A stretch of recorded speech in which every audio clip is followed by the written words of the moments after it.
গত রেটে আমরা কি করেছিলাম যে √2 √3 √5 করেছিলাম না।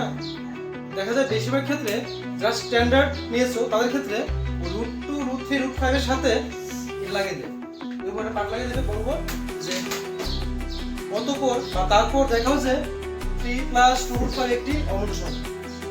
আর যারা বেসিক রয়েছে তাদেরকে ডাইরেক্ট ইকুয়েশনটা আসতে পারে, ঠিক আছে। √2 √3 বা √5 আসবে একটা, অথবা সূত্রের মতো হবে বেসিকের জন্য। আর স্ট্যান্ডার্ডে দুটোটা কমবে না। তাহলে কিভাবে করব দেখো। ফার্স্ট আমি ধরি 3 + 2 √5 একটি মূলদ সংখ্যা। ফার্স্ট ধরে নিলাম যে 3 + 2 √5 একটি মূলদ সংখ্যা। এখন নিচে লিখি, সুতরাং 3 + 2 √5 = p/q। আর বক্সে লিখবে যেখানে p ও q হলো পরস্পর মৌলিক সংখ্যা।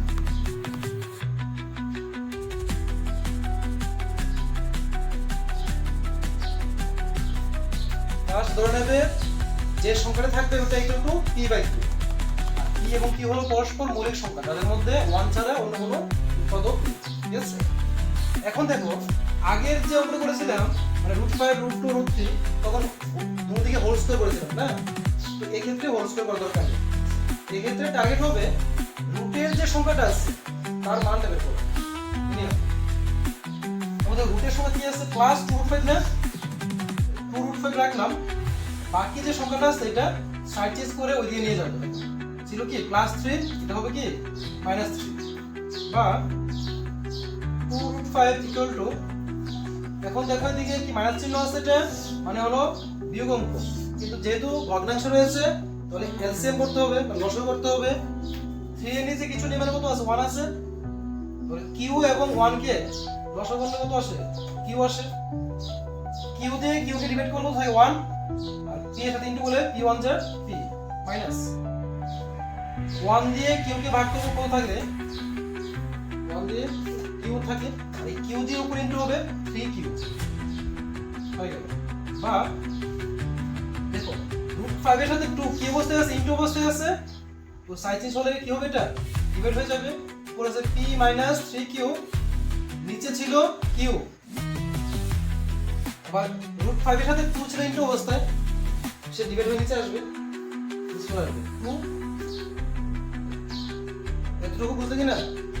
হ্যাঁ, এই লাইনটা বুঝতে পারলে তো।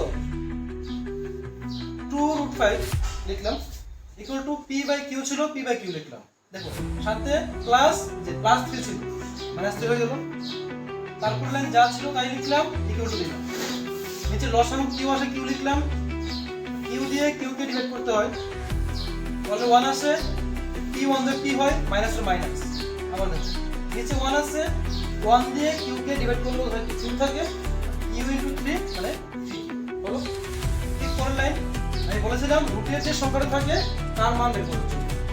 রুটের কি আছে 5 আছে, 5 লিখলাম। 5 এর সাথে 2 একসাথে লেগে আছে, কোনো একটা জিনিস একসাথে লেগে আছে মানে তার ইনটু বসে আছে, ঠিক আছে। সাইড চেঞ্জ হলে কি হয় লেফট সাইডে যে চিহ্ন থাকে তার উল্টোটা হবে। যে ইনটু আছে ইনটু উল্টো কি হয় ডিভাইড হয়, ডিভাইড করলে কোথায় আসে নিচে চলে আসে। অলরেডি কি ছিল p - 3q/q ছিল লিখলাম, আর যেটা 2 ইনটু আছে ছিল সেই নিচে চলে আসে।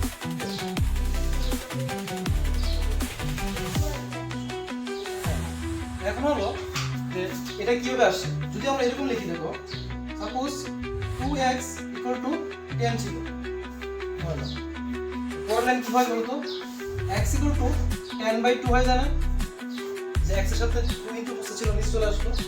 তো সেম ভাবে তুমি ধরে নাও যে এই পুরোটা একটা সংখ্যা, এই পুরোটাকে ধরে নাও 10, যা ছিল আমি তাই লিখলাম p - 3q/q লিখলাম। আর সাথে যে 2 ছিল 2 কোথায় আছে নিচে আসে, এই পুরোটা নিচে চলে আসে। এবার নিচে আসার পর ওটা হলো q তো অলরেডি ছিল, q এর সাথে শিখে কি অবস্থা থাকবে, অবস্থা থাকবে। এখানে যাই থাকবে ডিভাইড হয়ে নিচে চলে আসবে, নিচে যা আছে সে থাকবে। ঠিক আছে, এখন লেখো যেহেতু পি ও কিউ পরস্পর মৌলিক সংখ্যা,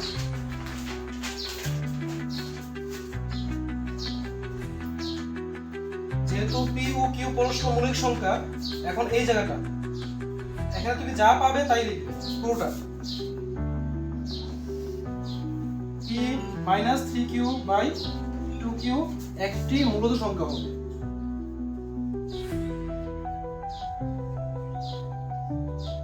একটি মূলদ সংখ্যা হবে, অর্থাৎ √5 একটি মূলদ সংখ্যা হবে। যেহেতু পি এবং কিউ পরস্পর মৌলিক সংখ্যা, তাহলে আমাদের যে আনসারটা এসেছিল এই আনসারটা একটা মূলদ সংখ্যা হবে। আর এই আনসারটা যদি মূলদ সংখ্যা হয়ে থাকে তার সমান সমান তো লেখা আছে √5, মানে এই মানটা যা এই মানটা তা সে মূলদ হলে সে মূলদই হবে, তাই লিখলাম। অর্থাৎ √5 একটি মূলদ সংখ্যা হবে। কিন্তু দেখো তো আমরা যে করেছিলাম √5 কি মূলদ না অমূলদ? অমূলদ। তো আমাদের এই ব্যাখ্যাতে কি আসে, সে মূলদ চলে আসে, তো গুণ আসছে এটা দেখে নাও। কিন্তু আমরা জানি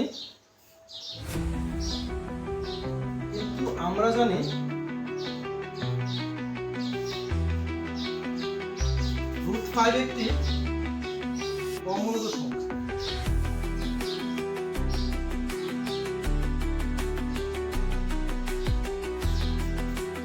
তো আমরা জানি √5 একটি অমূলদ সংখ্যা যা এই শর্তের বিরুদ্ধে,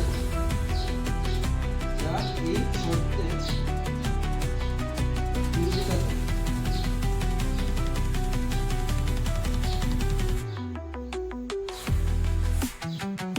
সুতরাং সম্পূর্ণ কোশ্চেনটা 3 + 2√5 একটি অমূলদ সংখ্যা।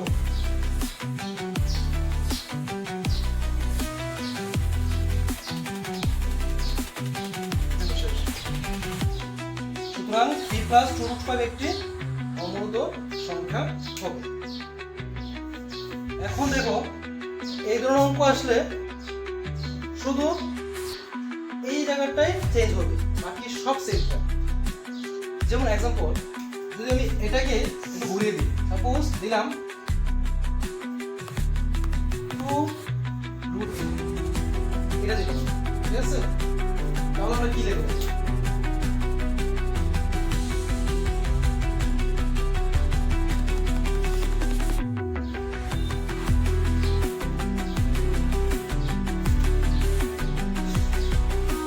নাম্বার 2 দিলাম, দেখা হচ্ছে 2√3 একটি অমূলদ সংখ্যা।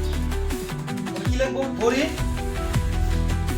2√3 একটি অমূলদ সংখ্যা। সুতরাং 2√3 p বাই, যেখানে p এবং q হলো পরস্পর মৌলিক সংখ্যা। ওকে, বা দেখো এখানে তো প্লাস বা মাইনাস দিয়ে কেউ নেই না, প্লিজ শুধু √3 এর সাথে 2 কি বসতে আছে, √3 এর সাথে 2 ইনটু বসতে আছে, মাঝখানে কিছু নেই মানে ইনটু আছে। আমরা নিচে কি লিখব? আমরা √3 লিখব। √3 ছিল কি p বাই q ছিল। এবার দেখো √3 এর সাথে 2 ইনটু ছিল, সে কত চলে আসবে? নিচে চলে আসবে, হবে √3 এর মান পেয়ে গেলাম আমরা। এখানে অঙ্কটা নিচে কি লিখব? যেহেতু p এবং q পরস্পর মৌলিক সংখ্যা, তাহলে এটা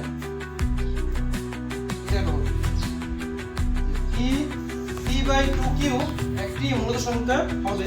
অর্থাৎ এটা কার মান? √3 এর না, অর্থাৎ √3 একটি মূলদ সংখ্যা হবে। কিন্তু আমরা জানি √3 একটি কি অমূলদ সংখ্যা, যা এই শর্তের বিরোধিতা করে। সুতরাং কোশ্চেনটা ছিল √3 একটি অমূলদ সংখ্যা। বুঝতে পারলে তো? শুধু এই জায়গাটাই চেঞ্জ হবে, মানে এখানে তোমার যাই থাকুক না কেন, তোমার কাজ হবে এখান থেকে রুটের যে ফাংশনটা আছে ওইটার মানটা বের করো। তাহলে আমার দেখো অনেকগুলো एग्जांपल দিচ্ছি। যদি তোমার দিত এখানে এরকম দিত 1/√3 5 দিয়েছে মনে করো, ধরো না ওটা দিয়েছে 1/2 √5। সেম লেখা লিখবো তো, ধরি 1/2 √5 একটি মৌলিক সংখ্যা, সুতরাং 1/2 √5 ইকুয়াল টু কি ধরবো, p বাই কি ধরবো না, p বাই কি ধরবো, তাই তো। তারপরে কি হবে বলো তো, পা দিয়ে গুণাগুণি গুণ হবে না এখন, তাহলে কি হবে এখানে দেখো তো, 2p √5 ইকুয়াল টু কি হবে, আর পরের লাইন দেখো তো, √5 ইকুয়াল টু √5 এর সাথে সবটা কি অবস্থায় আছে, ইনটু অবস্থায়, তাহলে q বাই 2p কমপ্লিট, চলে আসলো √5 এর মান। এইভাবে যে সংখ্যাটা থাকুক না কেন, এনিহাও তোমরা এখানে রুটের যে ফাংশনটা থাকে তার মানটা বের করবে। তারপরে পুরো লাইন সেম, যেহেতু p এবং q পরস্পর মৌলিক সংখ্যা, এখানে কি হবে, q by 2p, q by 2p একটি মৌলিক সংখ্যা, অর্থাৎ √5 একটি মৌলিক সংখ্যা হবে। কিন্তু আমরা জানি √5 একটি অমূল সংখ্যা, যা এই শর্তের বিরোধিতা করে। সুতরাং যে কোশ্চেনটা ছিল যেটা 1/2 √5 একটি অমূল সংখ্যা হবে। বুঝতে পারলে তো? এইগুলি হলো তোমার 3 মার্কসের বা 4 মার্কসের আসবে।